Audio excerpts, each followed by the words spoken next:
Julio, nos gustaría recomenzar desde el momento anterior a la llegada al triunfo de Menem, digamos, el periodo que va de la interna con Cafiero, que Menem triunfa en la interna hasta que llega a la presidencia, ¿no? Que habíamos comenzado un poco a conversar de eso, ¿no?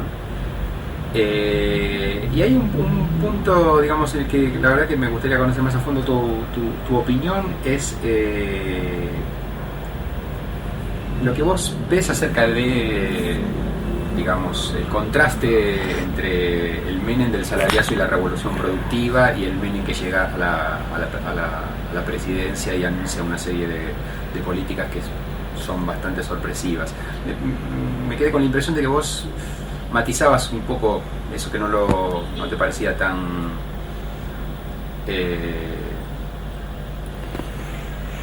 tan obvio, digamos, ¿no?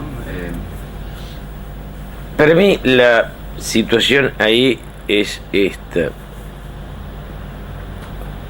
Menem es un individuo de un gran oportunismo. Si uno hace memoria, cuando sube Cámpora, Menem era un promonto. Cuando se cae Cámpora, Menem era un pro López Rega. Si vos vas a una posteriori, vos lo encontrás a Menem, que empieza siendo, ahí sí, siempre pro alianza, pro pacto social. Empresario, obrero, obrero, empresario. Tipo que tenía una larga historia de diálogo con el empresariado. Y hay una cuestión que es un poquito significativa. En todas esas provincias, a diferencia de Capital o un poco más al sur, la relación con el militante es una relación de uso. La distancia es una relación paternalista, en serio. Porque el riojano, el catamarqueño, el jujeño es de tal humildad que la distancia entre el jefe y el hombre es de sumisión. Es el patrón y la mucama. Esto caracteriza una diferencia central en lo que puede la idea de la ciudadanía que tiene el radicalismo, que tenía Alfonsín y toda la gente de la coordinadora, la idea de hablar con un par. En el norte es, yo soy el jefe. Chinita, decía Sadi. Negritos, queridos, pero era hacia abajo, se hablaba hacia abajo. Y eso es en la jerga, eso implica una relación. Menem la tenía. Menem, yo te dije el otro día que hay un momento en el cual yo le veo el giro, que es en el acto de Entre Ríos, Paraná, donde él por primera vez nombra bien a Alzogaray, lo nombra como reivindicándolo.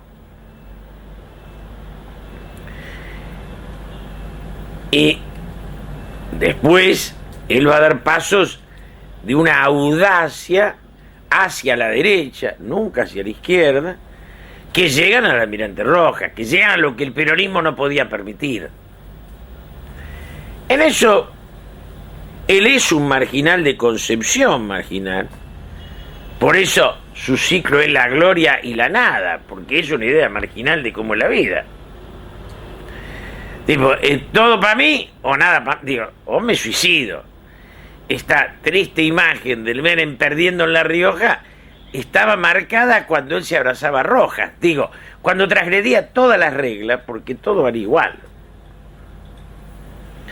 El marginal no tiene futuro. No lo tiene desde que nace y no lo encuentra nunca, porque el marginal no acumula, no ahorra, no piensa en el mañana. El marginal tiene tal peso del presente que no sabe si el mañana existe, que se lo come todo en el presente, devora el presente. Es un individuo de lo cotidiano. Y en eso, siendo un personaje internacional, Menem nunca dejó de ser un marginal. Y en todo, en el dinero y en la pasión. Digo. Entonces, ahí es donde vos haces la pregunta y decís, ¿cuándo ustedes vieron que yo lo vi ahí? Pero después pusimos a un Gibón y con Bunge, mientras vivió Roy, y fue poquito, no me acuerdo el tiempo, todo estaba estructurado a partir de una lógica. Ahí aparece el hermano Eduardo con Dromi. Dromi es como el que viene a hacer el negocio de la venta del patrimonio. Deslumbraba porque escribía libros en la computadora y los publicaba, pero lo que venía era a vender el patrimonio. Era un abogado administrativista que sabía de eso. Ahí empieza toda la otra historia. Historia en la cual yo te diría que la gravedad, Vicente, es la venta de YPF, como el nervio de lo que... Si achicar el Estado conceptualmente, si el Estado tenga cosas que no sirven para nada, no nos sirve. Ahora, cuando el Estado vende aquel patrimonio que después vos vas a ver que Brasil, que Venezuela, es ahí el nervio de la fractura ideológica. Sí, regalar la renta petrolera. Regalar la renta petrolera. Entonces, ahí es donde vos podés... Porque después que el Estado privatizara cosas que no servían para nada, o que no las podía administrar, o que las mal administraba. Pero cuando hace teléfonos, gas, luz, cuando regala el patrimonio del Estado para achicar y sacarle al Estado y reducir al Estado gendarme, que es lo que necesitaba la oligarquía, que ayer en el discurso de Macri viene como distinto esto. Cuando Macri dice el Estado es necesario porque es el único que puede distribuir riqueza. No, está bien, yo te entiendo ahora. Yo me refiero no tanto a ese plano más conceptual, sino a lo que es de las relaciones políticas de él con el peronismo, digamos, como fuerza política. Por ejemplo, a poco de asumir, anuncia la retórica de la cirugía sin anestesia. Sí. ¿Te acordás? Sí, sí. ¿Vos creés que él ya tenía la idea, digamos, de eso, o lo va madurando a medida que va viendo cómo, digamos, la Argentina entra en hiperinflación y... Un detalle que no me acuerdo es cuando cae el muro en relación al gobierno. Pero porque es clave. Es clave porque la euforia de la derecha conservadora viene con la caída del muro. Sí. Y en esa euforia, el oportunismo argentino viene con la caída del muro. Ya es Menem es presidente. Es presidente. Sí, sí. Pero yo te diría que a nosotros es una pena. Pero a los argentinos la caída del muro nos agarró con la más frívola de las conducciones nacionales, que era esta. Entonces, tipo, digo, si la izquierda muere en el mundo y el negocio es privatizar, y se montó. Yo te dije la otra vez, y lo insisto, que algunos creyeron que la privatización traía bonanza. Tanto es así que la mitad del saqueo era referéndum de que si yo privatizo y doy bonanza, algo me quedo para como premio a mí. Y yo creo que algunos de nuestra generación se mudaron a country, casas grandes, cuadros lujosos, qué sé yo. Empezaste a ver que ya no competían por el coche, sino por el avión. Y en mucho peso en todo este proceso, el sindicalismo. Mucho peso. Lo que después llamamos los gordos. Está de entrada con Triaca, con Barrio Nuevo, con Rodríguez, con pragmáticos que venían con Cavalieri, con, digamos, la rama peronista sindical fue base para el cambio de frente, porque ellos habían cambiado al dejar de ser obrero y ser empresario. Con su visión empresarial, yo te digo, sí, porque me acuerdo de tipo por tipo, ellos estaban en vendamos, privaticemos, arreglemos, y lo estuvieron todo. Ese es el arreglo fundamental. Yo creo que yo te podría insinuar que el arreglo con Mungibor era más nacional que el arreglo con los gordos de la CGT, que era Vendepatria, porque los gordos son Vendepatria. Bunge todavía tenía interés en la nación, quería ser el más importante productor de esta sociedad, ¿no? Esto es llamativo, digo, pero Córdoba había, ustedes se acuerdan de cómo de la Sota inventa a Cavallo, lo inventa con su arreglo con Pagani. De la Sota es también parte de toda esta generación que descubren que hay que tener buena relación con los empresarios. De la Sota arregla con el empresariado cordobés, que es el inventor de Cavallo, empresariado mediterráneo que cree que se puede vender patrimonio para crecer, que esta idea de que el Estado, desarmame el Estado. Se habían convencido de esta estupidez sin darse cuenta que tanto Europa como Estados Unidos eran países de un fuerte peso estatal, de una fuerte presencia estatal, ¿no? Yo te digo, ese absurdo de que también le había pasado a Perón. Perón había tenido a Gelbar y a CGE absolutamente a la izquierda de la estructura laboral. La estructura sindical estaba más cerca a López Rega, la represión y el liberalismo de Gómez Morales, que era el cerebro gorila y liberal de lo gordo, y Gelbar, productivo, era... Digo, esto se repite, no porque Bunge tenga lucidez. La lucidez que tenía Gelbar no la tuvo Bunge nunca. Vamos a aclarar las cosas porque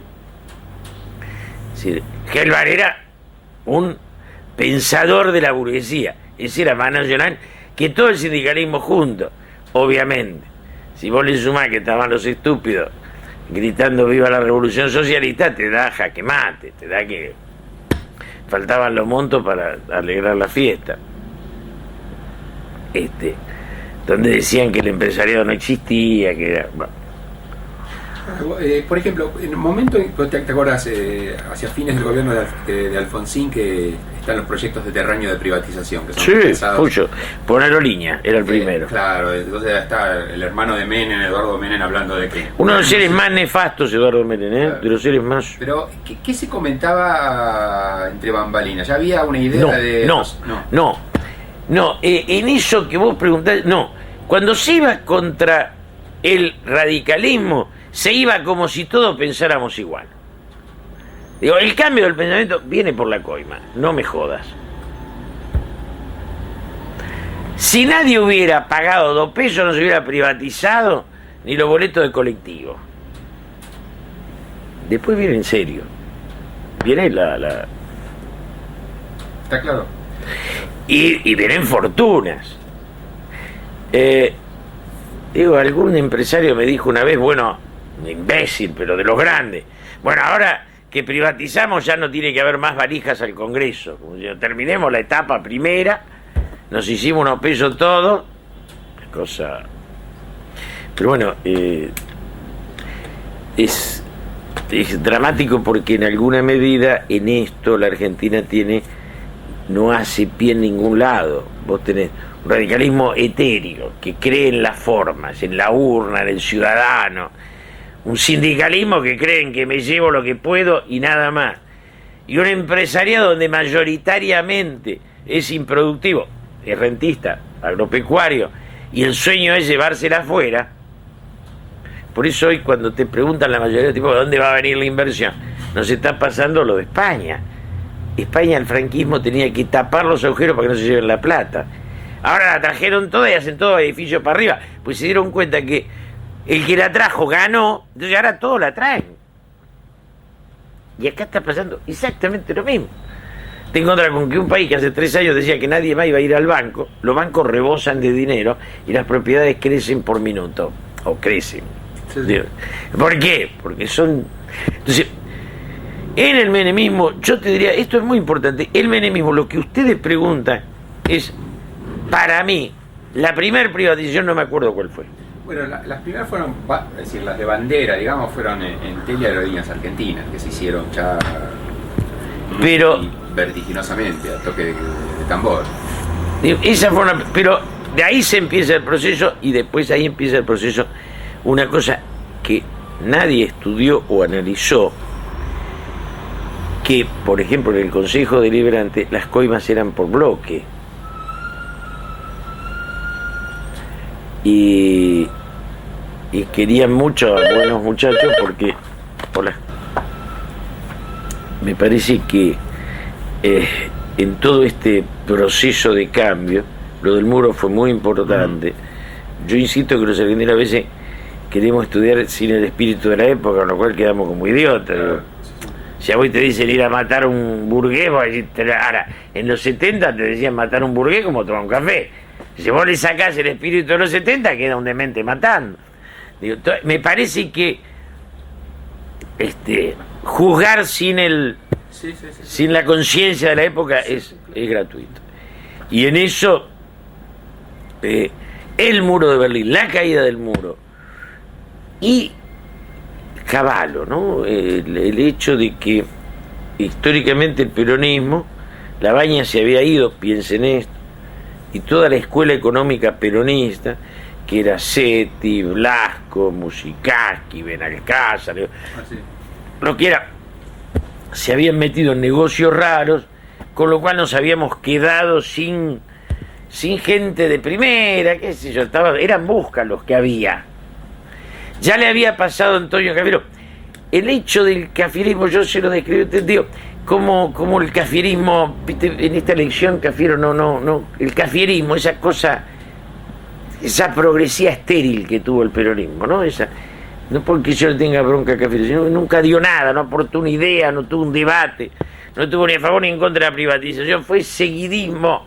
Digo, se ponían el traje, decían, mirá qué linda corbata, hoy privatizamos, mañana no. Pero salvo la elegancia no discutieron otra cosa en el seno de la política. Despreciables personajes, todos ellos. Y me parece que la caída del muro es lo que yo sí recuerdo como el fenómeno que dejó ahí, porque para cualquiera de nosotros era... Es decir, la caída del muro no estaba en las posibilidades de nuestro cerebro. Punto. No entraba. Sí, la implosión de la Unión Soviética. Era una cultura hecha sobre la expansión del socialismo. Vos ves caer su último Adalid. Vos te quedaste toda la progresía. Más el hecho que en la Argentina la progresía estaba marcada por la violencia, que esto es una cosa que para mí lo grave es que la marca de la violencia fue la marca de un suicidio muy importante pero muy estúpido, que esto para mí también es otra cosa que joroba bastante. Antes de lo de Cavallo, ¿te acuerdas? La época inicial era digamos, dentro del gobierno, las famosas agrupamientos internos de celestes, rojo punzo. ¿Cómo era eso? Digamos, ¿qué importancia tuvo? Tuvo importancia esencialmente en Bauzá. Bauzá era el individuo que quería hacer el acuerdo con Cafiero. Bauzá tenía una relación importante con Manzano y con Di Tella y con la idea del monje gris de Bauzá, personaje de una mediocridad apabullante, pobre tipo, pero él era el que quería rápidamente hacer al menemismo más elegante. Entonces iba a arreglar con el cafierismo. Y el otro lado era, yo te dije, Corso, pero también de Corso, además de Corso, era un poco Coan. Siendo Coan un individuo que la política lo rozaba por casualidad, en el medio de los negocios encontraba la política, pero él era los negocios, no importaba otra cosa. Y el sindicalismo que sí era mayoritariamente rojo punzó, sindicalismo de Luis Barrio Nuevo. Yo te dije a vos que ese esquema se rompe por la mala suerte de que él, rojo punzó, pone ministros y pone economía, que era Roy, que era rojo punzó, y pone acción social, que era Corso. Lo pone a Triaca. Triaca, cuando ve que se le mueren los otros dos, se corre y se dedica también él a ver qué se lleva. No logra, perdido Corso, no logra el rojo punzó, y peleándose Barrio Nuevo con Menem, porque también Barrio Nuevo lentamente, ¿te acordás?, entró en contradicción.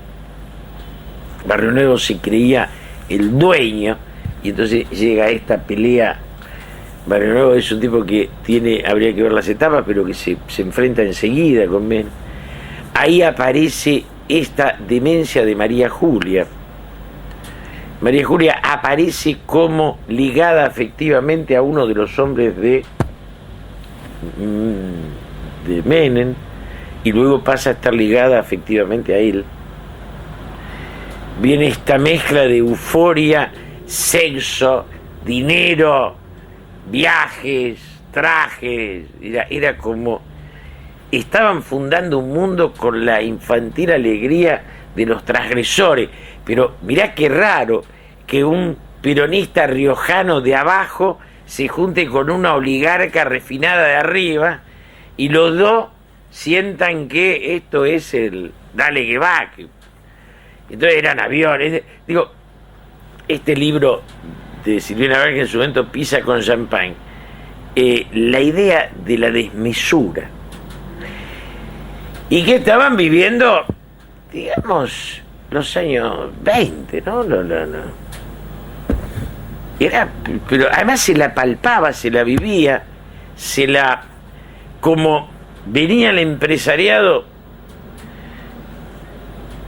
lleno de ambición a buscar quedarse con lo que se quedó, tiraban manteca al techo, pagaban champanes, hoteles, viajes, señoritas. Era una cosa.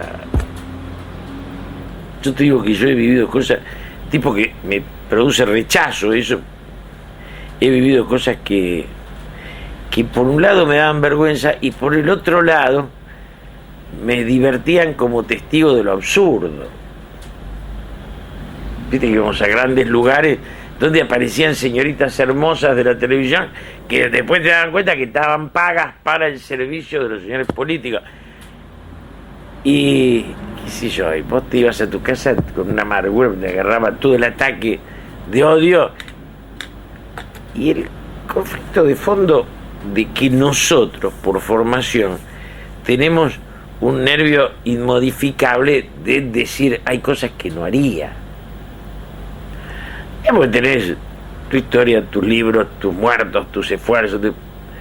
Bueno, no orirás agua bendita, pero decir, en una joda de señoritas y champagne francés, vos salís corriendo, punto. Mirás un ratito, querés sacar una foto, escribirías una viñeta de Roberto Ar, pero luego te querés ir. Y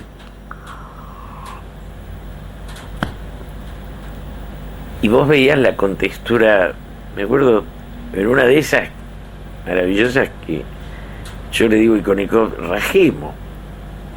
Y como me dice, bueno, en París era así. Le digo, sí, pero ahora en el poder. Y entonces Ikonikov le pregunta a Triaca, ¿y vos qué pensás? Y Triaca estaba lleno de alegría. Digo, claro, porque ahí te das cuenta que tu concepción no es la misma que la del otro.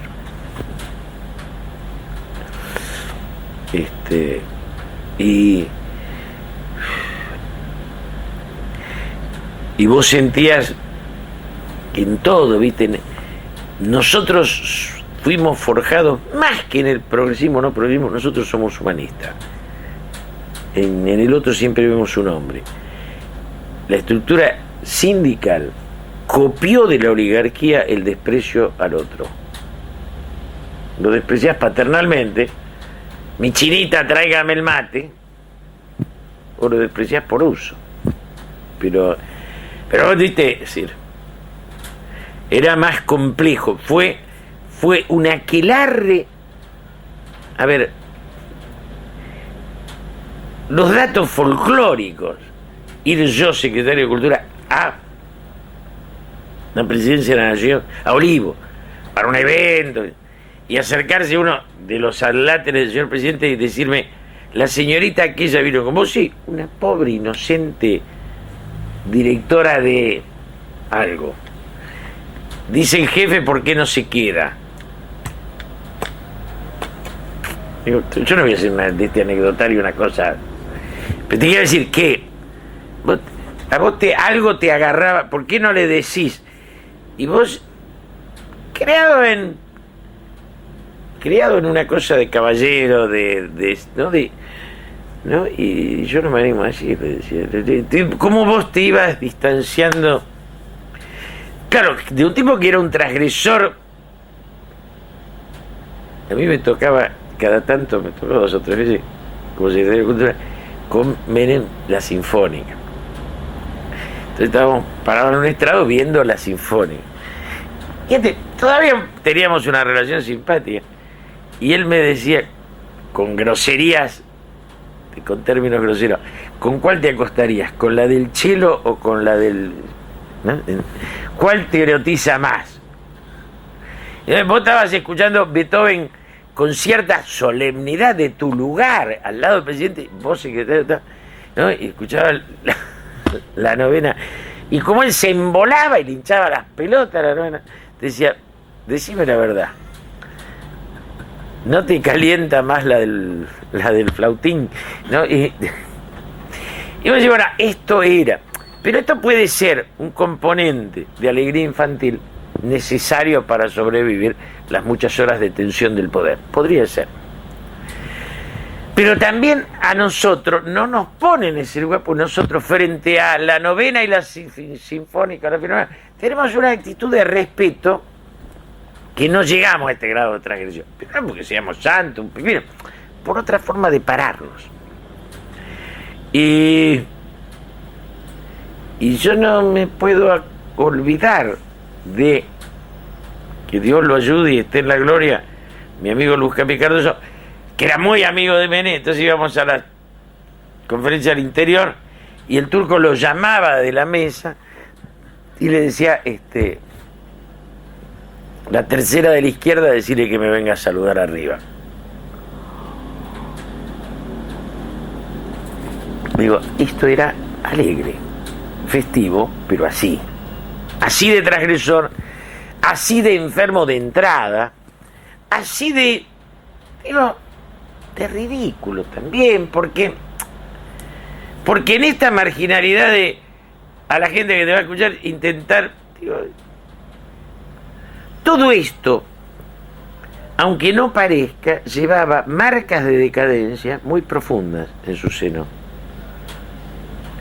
Y esa decadencia es la que hoy se mide cuando ayer pierde ahí.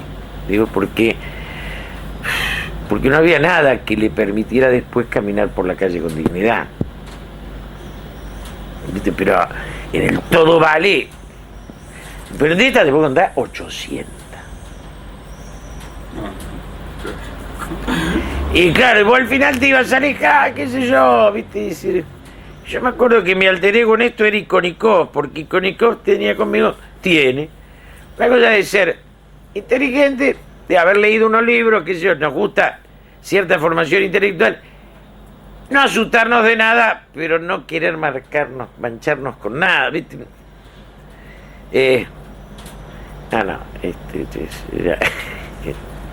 ¿Y vos cuando resolvés salir de la Secretaría de Cultura? Yo te resuelvo y me lo resuelven.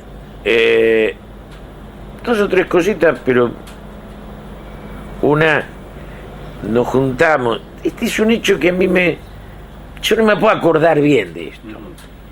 En el Hotel Alvear tuvimos una reunión, pero a los 8 meses o 9 meses, que estaba Corach, que estaba Vivi Menéndez, que estaba Grosso, que estaba Tomás, que estaba yo, había más, seríamos 12. Y a mí me había agarrado un ataque, a mí, y Ikonikov también lo tenía,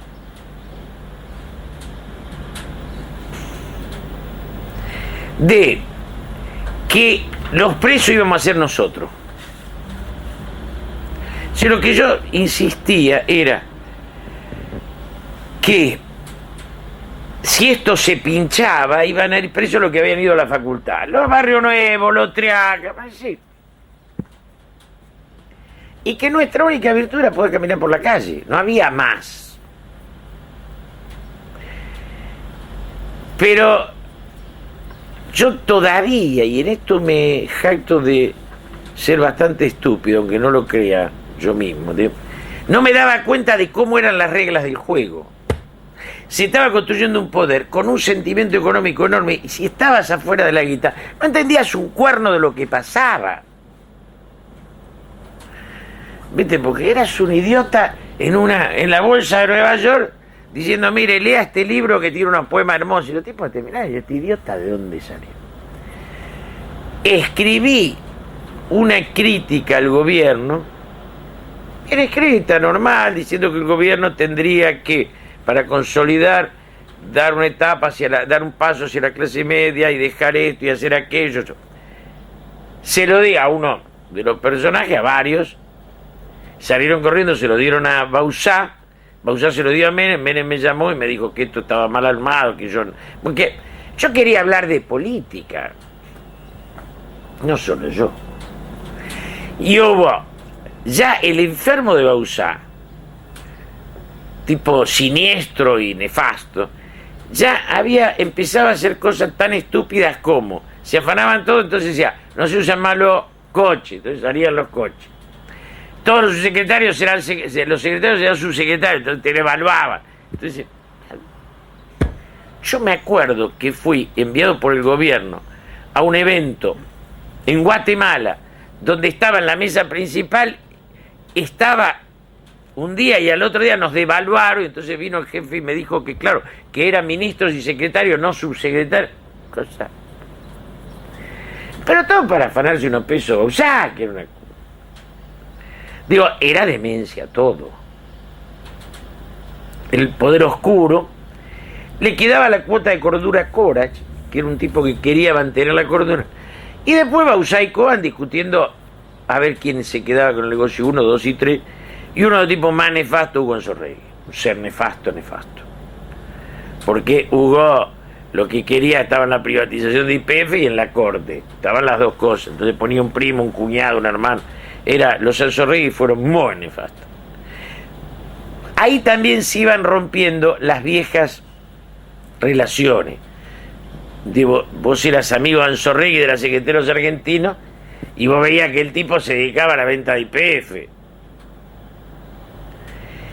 Y esa era la situación, y ahí nos fuimos yendo lentamente. Fíjate que cuando yo asumo, lo pongo a Getino al mando del ente del cine, a Alac en teatro, digo, agarro todo gente al Chango Faria Gómez, a Víctor Lapra, algún reparto de progresistas. ¿Qué diablo? Ellos van a poner a Guido Parisier. Al margen de que yo me equivoco porque pongo una izquierda con la que nunca se puede arreglar porque nunca saben lo que quiere, ni lo van a saber.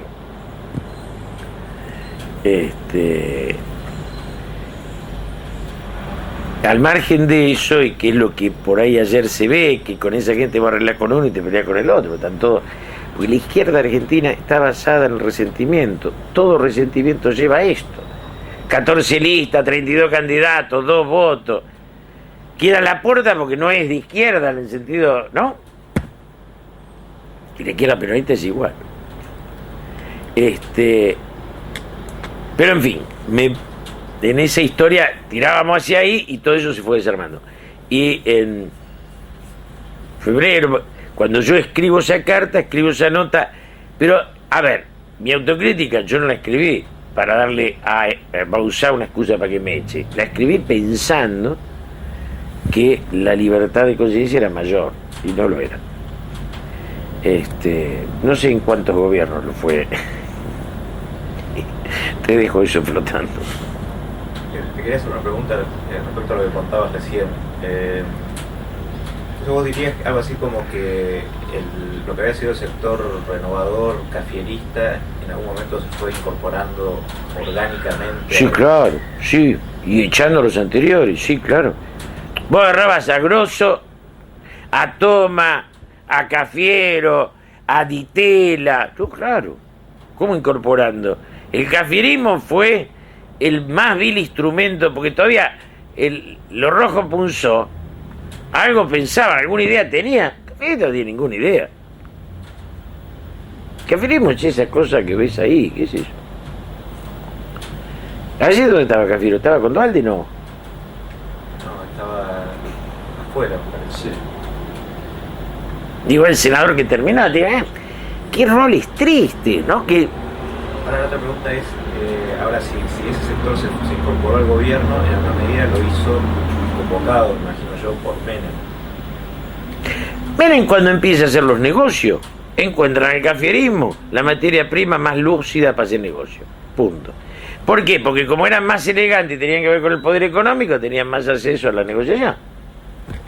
Di Tela era, pero una maravilla. Entonces, ¿en dónde entra el cafierismo? Para mi gusto, en los negocios. Esta es la... Entra Di Tela, entran todo ahí. Eso no...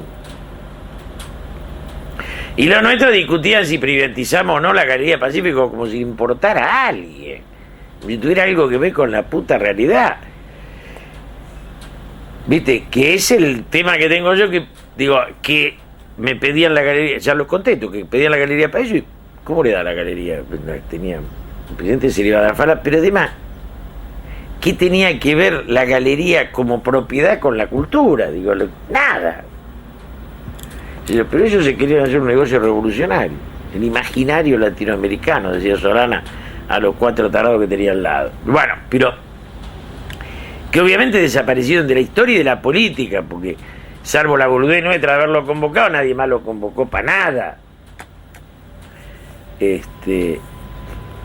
Se quedaron en esta historia de llamamos y otros, ¿no? Pero había otro cuadro político de la época que se llamaba Rachid, que creo que fue Jorge Rachid como secretario de turismo. Sí. Era también de próximo a ustedes. Era próximo a nosotros, pero Jorge, siendo un buen tipo, médico, nunca nos pudimos poner de acuerdo. Jorge Rachid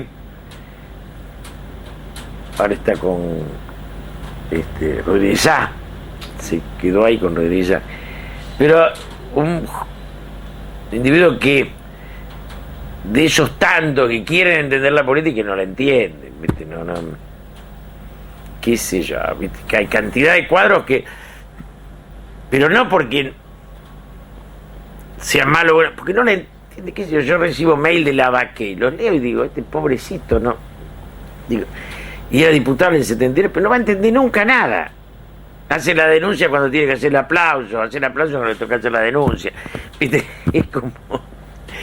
Y te plantean una cuestión de principio donde no la hay. Porque vos decís, mi principio es llevar paraguas los días que llueve, si no llueve no lo usé. Me parece que... Y en eso hay cantidad de cuadros. Habría que hacer una lista de los individuos que hicieron política toda su vida y nadie se enteró nunca. Digo, que va desde el libro del Chacho, de Rubela, sobre guardia, a estos muchachos que están hablando de, qué sé yo, o a los grupos chicos. Vos decís hoy, es decir, yo lo veía a Echegaray, la foto de Echegaray, este tipo hace 40 años que está en el Partido Comunista. Sí. ¿Hay algo de enfermo o le dan un sueldo? Trabaja de comunista. ¿Usted qué trabaja? De abogado, médico, comunista. Es un laburo, una profesión como cualquier otra. Digo, pero si no, no puede ser que el tipo diga la misma pelotudez de 40 años, saca 2 votos y sigue y empieza de nuevo. Julio, cuando saliste, ¿qué hiciste? Cuando salí, me quedé un rato sin hacer nada y después me puse un programa en BCC, un programa de cable en BCC. Los programas de cable en ese momento eran gratis. Yo fui a un programa de Juan Carlos de Pablo a tener una discusión sobre peronismo, antiperonismo, que él me llamó y me dijo, salió excelente, y yo lo fui a ver y digo, che, si hago un programa, dice, hacelo, y de ahí me puse a hacer programa de cable. Y después me quedé, no había casi política para hacer, no había en absoluto política para hacer. Después fui a 2 internas contra Grosso, nos hicieron de goma. Nunca nos daban la minoría, porque el problema es no darte la minoría, en este peronismo democrático es no darte la minoría. Una de las cosas absurdas del peronismo y de la política argentina, que nadie cambia, es el 75 y el 25. Es una cosa... Hasta el imbécil de Chacho, cuando hizo el frepaso, lo dejó. Dice, perdón, si vos sos un tipo que cree en la política, crees en la representación proporcional, ¿por qué en el partido no? Entonces vos te decís, porque el partido es mío, yo creo para los demás, para mí, venga. O sea, son de esos tipos que cuando están abajo son democráticos, cuando están arriba te rompen la cabeza. Digo, el hecho de la mayoría y la minoría en los partidos en la Argentina es una de las cosas más atroces e imbéciles que se han visto.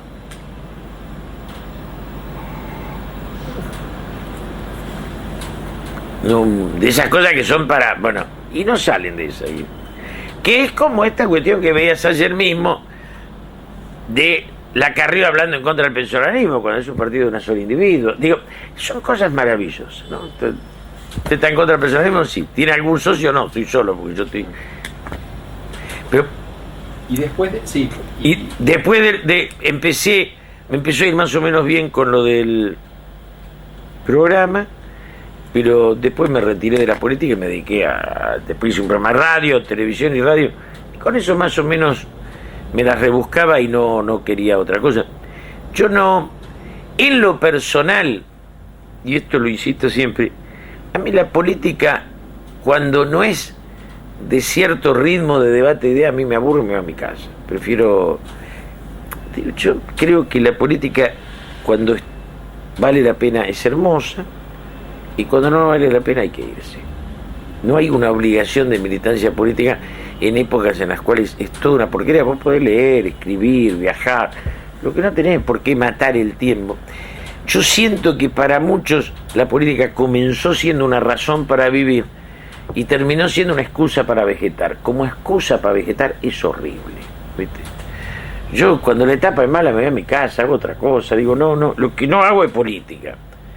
Porque en el fondo es como cierta variante del amor. Vos decís, bueno, si no hay una pareja más o menos en serio, vivimos solos, no vamos a aguantar cualquier cosa para no estar solo. Bueno, esto es un poco la misma, o el mismo reflejo, ¿no? ¿Y tu relación con Kirchner cómo empieza? O sea, ¿cómo sos convocado? Mi relación con Kirchner empieza, a ver, Cavallo, ¿en qué año fue? ¿En qué año? Y no, empieza hace 5 años, o 6 años, en el final de... Empieza así. Yo me voy a la India en el 97. Cuando vuelvo tengo un llamado de Duhalde que quiere que trabaje con él. Voy a trabajar con Duhalde. Como primera idea a Duhalde le planteo, junto con Alberto Fernández y Iribarne, hacer un encuentro de intelectuales. Elegimos Calafate y nos vamos a Calafate. Y ahí sí se consolida la relación con Kirchner. Yo creo que Calafate es 98. Ahí vamos todos a trabajar con Duhalde. Y como buen cabrón que soy, yo cuando está llegando al final Duhalde, me corro, me voy. Y queda Alberto Fernández, Iribarne siempre queda, no se enoja nunca. Y más bien, Alberto bien, no tiene. Y ahí me hago amigo de Kirchner y me hice muy amigo, y después ya al final, cuando va creciendo en su relación, voy tomando distancia y digo, le planteo que en algunas cosas no los entiendo y no los entiendo. Yo no, si hay una forma de ver las relaciones entre los sectores, entre las ideas, de los debates, donde creo que estamos parasitando la baña. Punto. Parasitando la baña. ¿Podrías aclarar qué querés decir con eso? Que después, no adivinarte, pero después de la crisis enorme de la demencia liberal y la caída de la Rúa y el Chacho, viene un tipo cuerdo que es la Baña, despliega una lógica argumental universal, que lo mío es mío y en lo demás negocio, digamos, para decir se sienta y lo arma. Como la Argentina es un país con mucha capacidad productiva, pone el dólar en un valor lógico. Digo, a ver, si en el 1-1 producíamos 20 y se llevaban 30, había que pedir 10. En el 3-1 producimos 30 y se llevan 20, nos sobran 10. Es más fácil que la mierda. No hay nada que inventar. En el 1-1 se llevaban más de lo que producíamos. En el 3-1 se llevan menos de lo que producimos. Hay superávit. Pero no tenés que ir a la escuela. Una pelotudez universal. Este hombre lo arma bien. Kirchner le suma audacia en las peleas internacionales. En eso sí, yo le respeto cuando él va contra el fondo y va contra los españoles. Él le suma audacia a eso. Audacia que ni Roberto Labaña tiene. Pero era tal la desesperación de que el país no era viable, que el mero hecho de ver que el enfermo sobrevive y salió de terapia intensiva te lo hace ver como un dechado de salud. No hay oposición. Entonces, entre Labaña, que es lúcido, genial en torno a lo anterior, lúcido en sentido común, y la carencia de oposición, el gobierno tiene una gratuidad.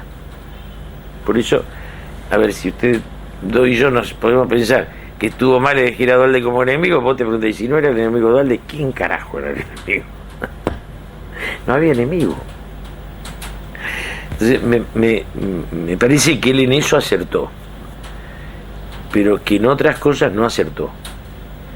Lo de Santa Fe fue duro el error de Santiago del Estero, intervenir en una provincia y perderla como un caballo y no haber entendido las raíces culturales de la provincia.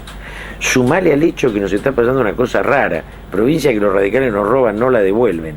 El Chaco lo hicimos para salvar a un pelotudo y no la recuperamos más.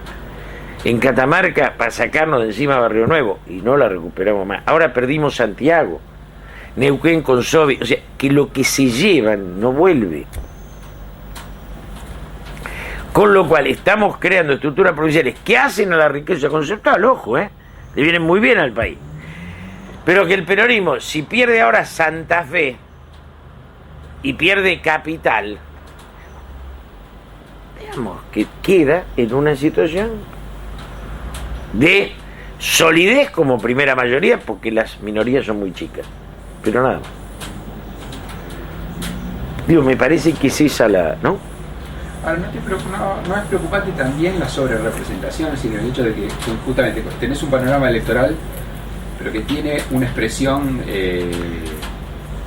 digamos, que se refleja poco en el Congreso por las reglas de juego, donde entran 3 diputados peronistas por, digamos, al Senado, tres senadores peronistas por provincia en varias provincias, ¿no? Eso es un problema, ¿no? A menos que sea una división permanente. Si fuese una división permanente, bueno, son partidos, pero...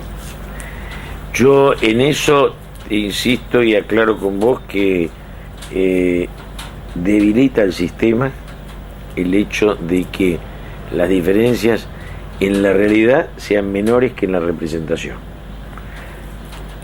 Hay culpa de los pedazos opositores, que cada uno tiene un jefecito, pues claro, lo que estás perdiendo de jugo social es un 30 o un 40%, estás perdiendo una cosa gorda. Sí, acá lo que refleja ayer es grave en esto. Después del radicalismo no queda nada, y el radicalismo queda así. Estás hablando de que la oposición normal tiene un 10%, tiene un 10% Macri y López Murphy, un 10% la Gorda, un 10% los radicales. 3 oposiciones de un 10%. En eso yo coincido con vos, es mucha debilidad. Pero hay una situación que ayuda a esto, que es la capacidad que tienen los argentinos de digerir liderazgo. Porque este poder era omnímodo en Menem y no quedó ni el loro. En Duhalde era infinito y no quedó ni el perro. Digo, o sea, que te dan todo el poder y después te miran cómo andás y te sacan todo el poder, no te dejan un cachito. Que ayer el radicalismo de Alfonsín no figurara más que ni otros en Capital es llamativo y es también un acto de justicia. Digo, sí. Tengo una pregunta respecto a la relación de Kirchner con el peronismo. ahí generalmente hay dos interpretaciones, digamos. Una interpretación que dice que Kirchner quiere superar el peronismo y construir una fuerza propia con pedazos. No entiende el peronismo. No. Básicamente, el peronismo es siempre más una alianza entre burguesía industrial y laburantes. Este es el nervio. Y él lo lleva a derechos humanos y clase media. Y en eso puede no entenderlo porque la baña lo desarrolla en lo económico. Pero es grave. Yo te digo, ellos no entienden el peronismo. Se rigen por esa tonta idea de Bonazo y Berbisky de que Perón no ayudó a la juventud maravillosa y que la juventud maravillosa era la que aportaba. No aportó una mierda, nunca entendió nada. Pero, es decir, ellos no se hacen cargo de Firmenich y nosotros no tenemos que hacer cargo de López Rega. Este es el negocio que te prende todo incluido allá. O sea, en otras palabras, lo que vos estarías diciendo es que Kirchner es setentista en serio, no es verso. No. Tomas en serio su setentismo, digo. Claro. Pero yo te digo, yo por ejemplo, que yo sé que le molesta las cosas que yo digo. Cuando yo digo o escribo, lo ha dicho. El peronismo tan importante que la derecha tuvo que hacerse peronista en los 90 como la izquierda en los 70 para ser poder, y dejaron de ser poder cuando los expulsamos, a la izquierda en los 70 y a la derecha en los 90, les agarra urticaria. Y yo lo digo desde el peronismo. No digo que sea igual la derecha que le quiera. Nada más me chupa un huevo, que es lo que me importa. Pero a ver, entonces, digamos, vos dirías que el proyecto de Kirchner es, digamos, construir una nueva fuerza con un pedazo importante del peronismo, o llevar el peronismo en otra dirección y convertirse en el jefe, digamos. Yo creo que intenta llevar el peronismo en otra dirección. ¿Que no lo logran? No lo logran, ni lo van a lograr. ¿Por qué? Y porque no lo ganan a Wiener, pero pierden al peronismo. No la ganan a la gorda, pero pierden capital. Digo, donde van a la transversalidad les va como el culo. ¿Por qué? Y porque los votos que el peronismo tiene no están ahí. No están en la progresía de media clase. Progresía no es el empresario, ni progresía es el laburante. Se van a buscar los votos afuera del peronismo. Escúchame, lo de Wiener es calamitoso. Se habían enamorado de Wiener. Wiener salió para él y te sacó Santa Fe. Mira qué negocio.